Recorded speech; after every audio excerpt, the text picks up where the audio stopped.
It's me, it's TRG, the Ramblin Gambler. Casino gambling is my side hustle, and this is my Casino Combat Podcast.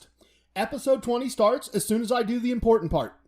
Ladies, gentlemen, non-binary persons, Mia and her frenemy ghost dog Barkley. This podcast discusses casinos and gambling. Gambling is a morally questionable life choice. Do not gamble with money you cannot afford to lose. Do not gamble with money you need to pay your bills. My past performances are not indicative of anyone's future results, including my own. If you have a gambling problem, contact your local problem gambling hotline. If you do not know your local problem gambling hotline number, send an email to help@casinocombat.com. We will find that number for you and we will make it available to you. Everything I'm going to share with you in this podcast is based in fact. Names and dates have been altered to protect the innocent and the guilty. Minor items unrelated to outcomes may be omitted in the interest of brevity and clarity. Wow, episode 20. I told Mrs. TRG when I started this that I'd do 26 episodes and then decide if I should continue doing this or not. 26 seemed like a huge number at the time. Now it's right around the corner. If you enjoy the podcast or find it useful, if it improves your gambling or you're learning this side hustle, you can help us grow by letting your friends and other gamblers know about the podcast. T-Rex and Billy with the great last name would really appreciate it if you found us on social media and did all the like, share, subscribe stuff on those platforms. If you're interested in learning or reviewing the core concepts in detail, I cover all of that on the YouTube channel in the Bootcamp playlist. This week, I have an advanced and aggressive wagering system for you in the core concepts. This week's Casino Wisdom is all about mindset. The gambling was less than great this week, but the people I met while doing it were wonderful, and I'll share all of that with you in the travel segment. I'm not sure yet what I'm going to share with you in the VIP lounge, but hopefully when it's time for a little bit of the bubbly, I'll have figured it out. If nothing else, I'll fill you in on why we spell everything with a K. Let's start with this week's core concepts.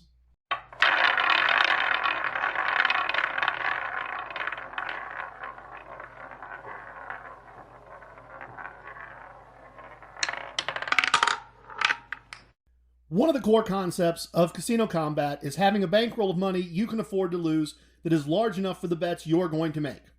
Another of the core concepts is having a wagering system that includes both regressive and progressive components. What I'm going to share with you today involves both of those core concepts.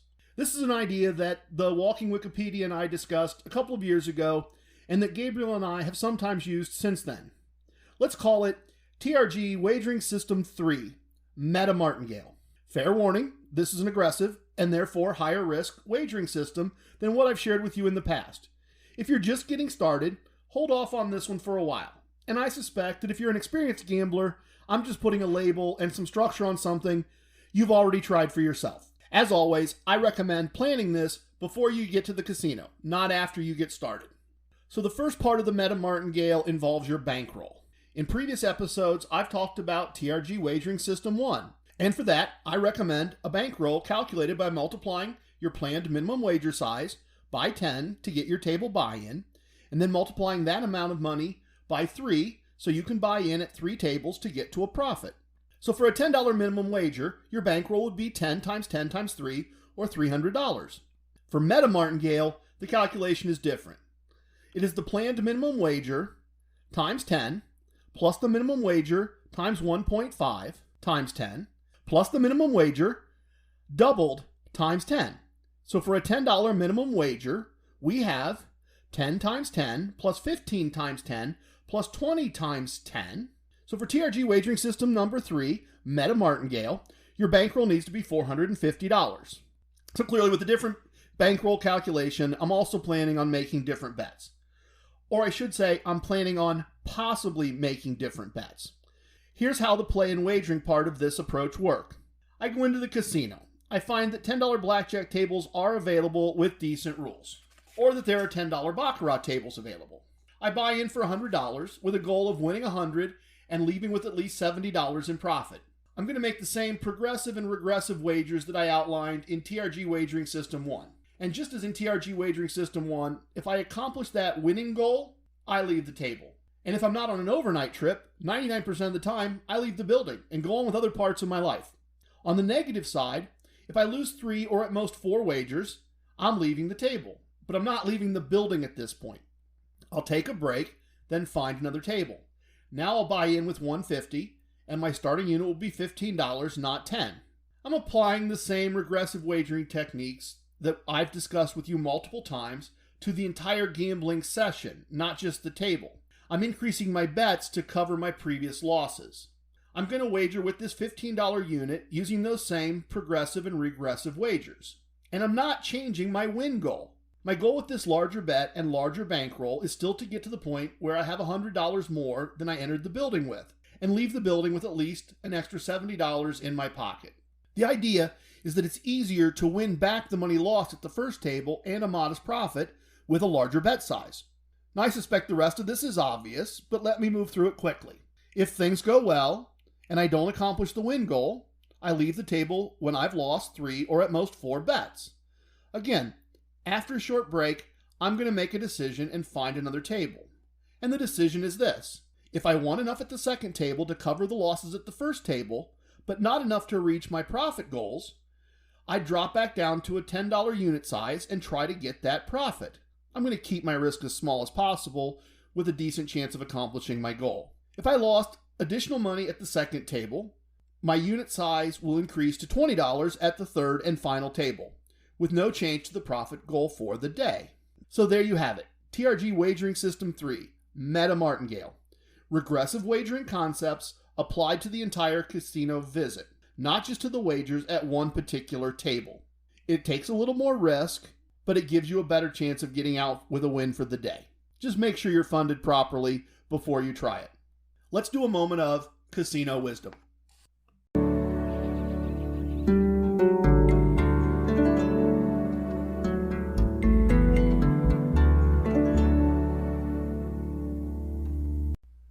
Let's talk today about casino wisdom number 81. ABC, always be casinoing. I think I joked about this a few episodes ago, but it's true. Now, admittedly, most casino wisdoms point us toward one specific action, and this wisdom does not. It's more about mindset. And honestly, it would be better stated as often be casinoing, or usually be casinoing. But ABC seems better than OBC or UBC. And it's my podcast, so I get to make up the goofy names for things. In any event, that's what I'm going with. If casino gambling is your side hustle, you can be casinoing on Monday by going through your promotions and figuring out where or when to gamble on the weekend. A simple thing like gambling Saturday morning or Sunday afternoon can impact the promotions you collect for the week. You can be reading online posts in a social media gambling group in some free time on a Tuesday. Another example from my life would be that Gabriel and I almost always have a text message dialogue going on about what we are seeing in a casino while we're there, or our results, or potential improvements to a wagering system, that kind of thing. Gabriel and I, quite literally, are almost always casinoing. Another thing I always do is if I'm leaving a client and I'm going to drive past a casino, and there are 3 in my immediate area, I'll check the casino's app and see if I have any promotions available. I'll stop in and take advantage of those. A promotion that isn't worth planning a trip around or driving 30 minutes for may be worth getting off the highway for 5 minutes and taking advantage of. A $10 gift card or a small slot win from free play can cover the gas for the trip to see the client. And for me, that's casino gambling as a side hustle, not as entertainment. And that's why I try to ABC, always be casinoing. I have results for the week to share with you. We're going to do that in the Rambling Travel segment. Everybody ready?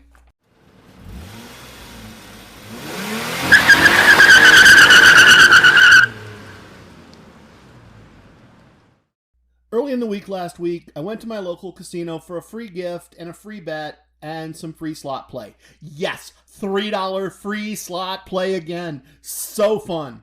I won so little on that I would have been embarrassed to tip it to a waitress. Once again, within minutes of the start of the promotion, they were out of gifts and were providing free slot play instead. Look, I'm going to give them the benefit of the doubt and assume that COVID is messing with their promotion planning. But it's starting to really annoy me and alter my behavior. Next week, I'm either working or going somewhere else on Monday. Mrs. TRG wanted this month's gifts for a bedroom she's remodeling. Instead, I got several minor amounts of free play. Really annoying. And yes, I'm self-aware enough to realize many people would love to be given that free play. I understand. Anyway, I had a nice blackjack session. The exact same table that the Monday before was a GLL, gamble loss left, generated a profit of a day and a half's pay in less than one shoe. It was the literal opposite of a GLL. I was almost always doing progressive betting because I would win 3 to 5 hands in a row, lose 1 or 2, and win 3 to 5 hands again. A couple of times I lost 2 hands in a row with a profit in front of me, so I was ready to leave if I lost 1 more. And instead, I won the next hand and then started the progressions the hand after that. A quick and profitable session. And an example of how limiting the losses the week before made this easy win just that much more beneficial to my results for the month. I had a room comp and a modest match bet, all available at the casino where this podcast began. If you've been listening, you know this is a 2-hour drive from my home. Not a big deal, but better yet, I have a customer that is about an hour from my home in the correct direction on the correct highway.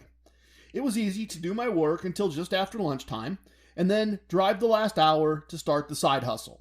I did virtual happy hour in my hotel room while texting with Gabriel, and that's always fun. My first table was a double GLL. Double GLL because I reached a negative exit point with a large double at the end of a shoe.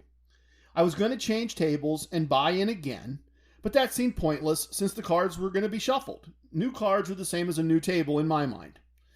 I hit a second negative exit point within the first 5 hands and took a break for some food. So maybe shuffled cards aren't the same as a new table, I guess in hindsight. Regardless, not a great start. I was staring at a very early and very boring evening of watching television in my hotel room alone if things didn't turn around pretty quick.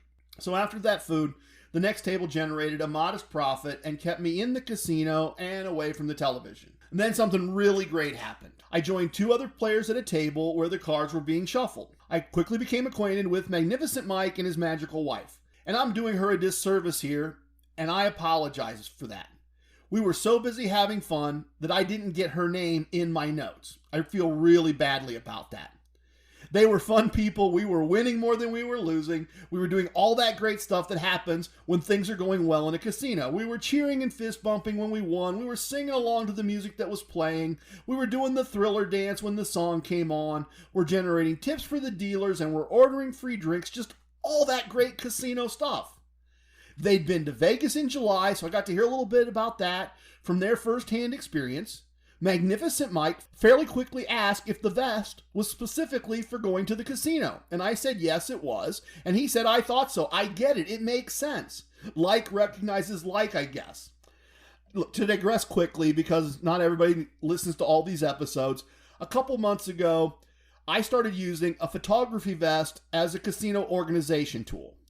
Over time, I've added things to the various pockets. So it now contains a library of strategy charts for various games, a whole bunch of different kinds of PPE, self-defense gear. It's very, very effective. Admittedly, it's a bit strange, but heck, I'm old. What do I care what people think? It's really convenient to be able to just take off the casino when I get to the car and go about my day. Or take off the casino completely when I go up to my room and then put it back on when we're ready to go back. Anyway, this couple was 100% my kind of casino people. They were the best part of an otherwise kind of boring, uninteresting casino week. And yeah, that's me crying about being the guy who gets to go to the casino all the time, but I prefer my casinos interesting. If that's wrong, I don't want to be right. Look, my only regret was that I hit an exit condition with a decent profit, and I needed to do the right thing and leave, not put it at risk. On a different day, with a profit in place, I'd probably have stuck around anyway and risked some of the win to continue having fun with them. But a profit for the month is the goal, and it's more important than fun. It was great. It really was. I hope I get to play with them again in the future. I gave them a card for the podcast and told them they would be in the episode this week.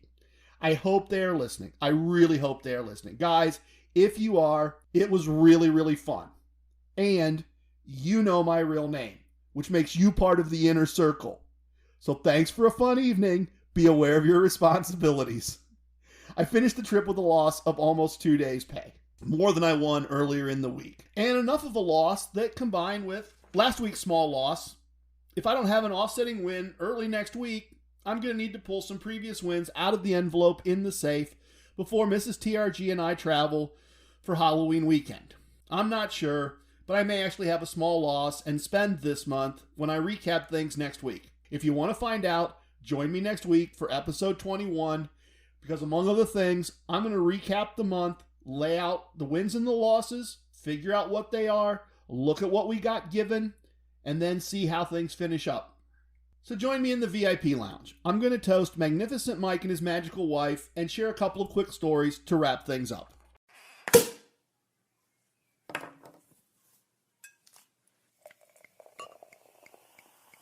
Oh, a little bit of the bubbly.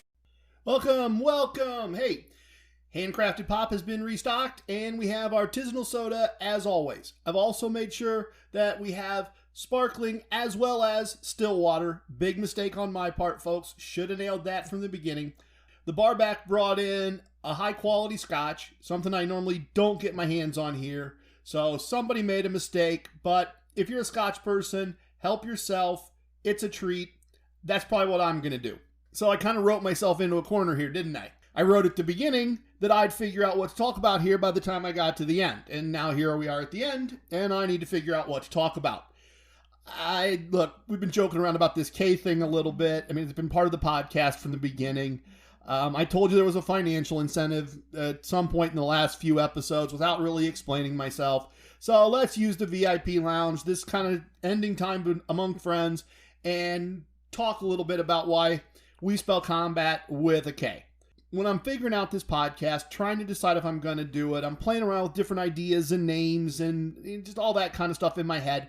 And I'm thinking about Casino Combat, and so I go and check and make sure that, nobody else already uses the name. Is it trademarked? Is it this? Is it that? Is it out there in the world? Is the domain available? Can I have an email address that's trg@casinocombat.com? And I can, so great.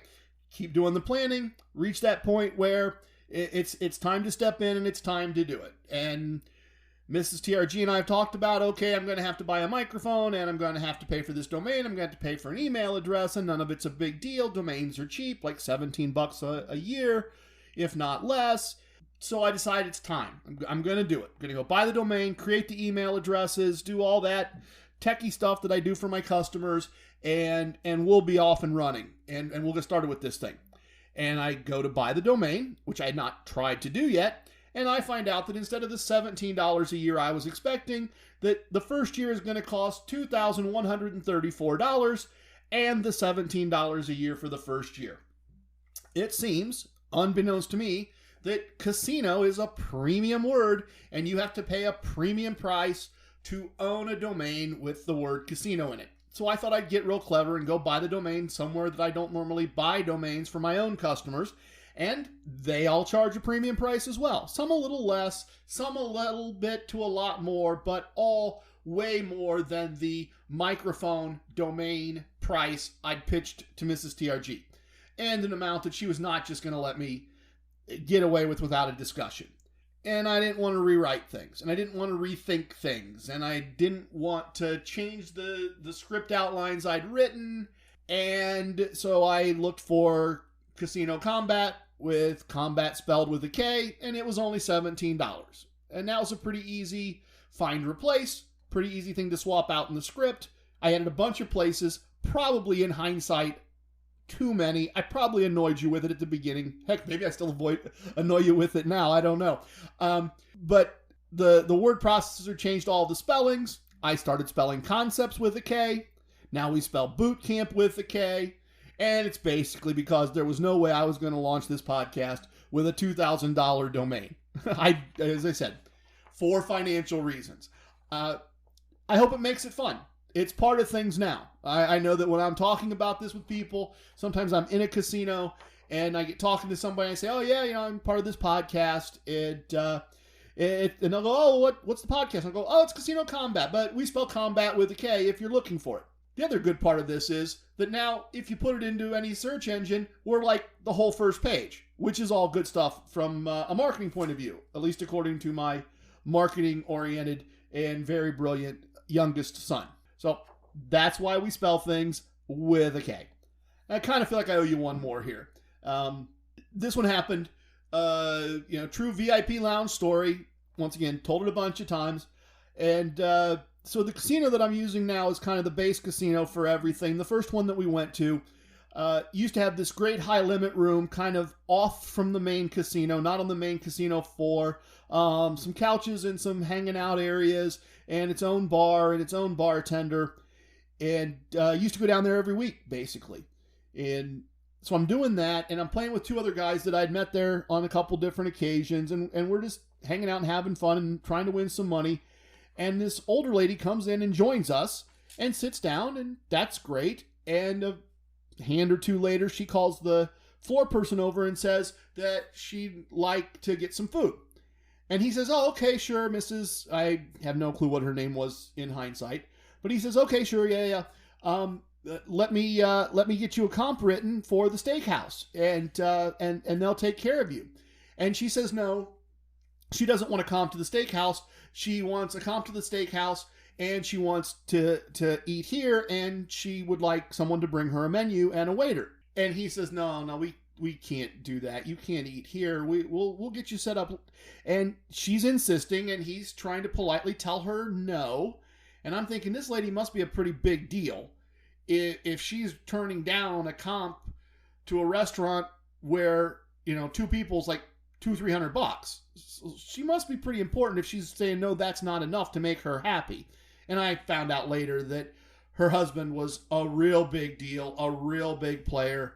Kind of rare air that I doubt I will ever join. But anyway, eventually she insists that someone needs to call her host. And of course, the floor person isn't going to refuse to call her host for her. So the host arrives, and he's likewise trying to persuade her. He's saying, well, maybe the chef could make her a nice creme brulee for dessert, or maybe they could do this. And she's insisting, and eventually he gives in and says, okay, he'll send somebody over. He'll send a waiter over with the menu, and he'll set up a place for her to eat, here, just a short distance away, in the high limit room, with the couches and all of that. And she says, no, that's not enough. And he says, okay, but let me get you a waiter. And she says, and 4 menus. And he says 4, and she says yes, because the 3 of us are joining her for dinner. And I'm in at this point, folks. I'm completely all in at this point, because this is a strange and unique experience from a casino point of view, and not one that I'm likely to ever be part of again. And she's now comped all 4 of us a dinner from the steakhouse. So the waiter shows up, the menus show up, the orders are taken, and we go on with our game. Then I notice out of the corner of my eye that people are starting to move some furniture around and set up a place for people to have dinner and put out flatware and silverware and all those kinds of things. And she, once again, her host is now just hovering and hanging out, trying to keep her happy. And she tells him that, no, we're not going to walk this horrible, whatever it is, 20, 30 feet and eat over there in this area that they're setting up. We're going to eat right here at the table while we play, and that we will need 4 tables, 1 for each of us, and that this is what's going to happen. And it does happen. It pretty immediately happens. We all get our own little small high table, and a table is set up behind us with all the various dressings and condiments and all of that kind of stuff, and an assortment of desserts, which none of us have ordered. And it was, it was really fun. I don't know that I necessarily wanted to eat that big a meal at that time of day, but it was very nice to be comped and have the steakhouse brought to me, I guess so this lady could show how important she was. I don't really know, but it was fun. It makes a good story. Not everybody can say that they ate a steakhouse dinner while playing blackjack at a blackjack table, and certainly I did. So there we go. Tip your waitresses, tip your bartenders, tip your dealers. If you have a great session, you can tip your casino coach who runs your podcast. Go to anchor.fm/casino combat. Make sure you spell it with a K. You're welcome to tip me as well. I have spoken. Everything you heard here is true from a certain point of view. I'm leaving. I hope you understand. I was born a rambling man. If you have questions, send them to questions@casinocombat.com. If you have techniques to share, send them to whatiu@casinocombat.com. Don't forget, we spell combat with a K. Love it, hate it, it don't matter. Please share with your family and friends. Good. The holidays mean more travel, more shopping, more time online. and more personal info in more places that could expose you more to identity theft. But LifeLock monitors millions of data points per second. If your identity is stolen, our US-based restoration specialists will fix it, guaranteed, or your money back. Don't face drained accounts, fraudulent loans, or financial losses alone. Get more holiday fun and less holiday worry with LifeLock. Save up to 40% your first year. Visit lifelock.com/podcast. Terms apply. Bye, everyone.